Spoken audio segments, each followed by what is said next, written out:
Welcome to the Banker Lamp. Please enjoy the video. You need the SEB app installed and the instructor's configuration file. Start by opening Safe Exam Browser, then immediately load the SEB file your instructor shared. Once loaded, SEB applies the exam rules. Do not try to change them. Make sure your device has a stable network and that you close other apps before you proceed. After loading the config, click the Launch or Connect option. This initiates the secure environment and prepares your browser to access the Moodle exam page. Once SEB has launched, navigate to your Moodle course's exam link exactly as instructed. You may need to authenticate with your Moodle credentials or an exam token.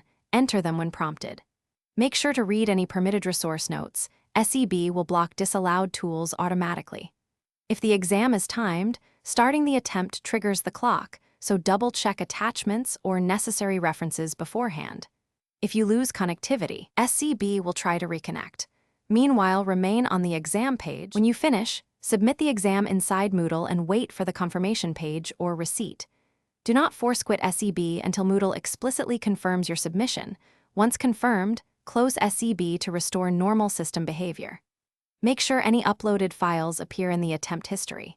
If something goes wrong, submission error, blocked resources, or SEB crash, capture a screenshot of the error, note timestamps, and immediately contact your instructor or support with the SEB config name and exam ID so they can verify and resolve the issue.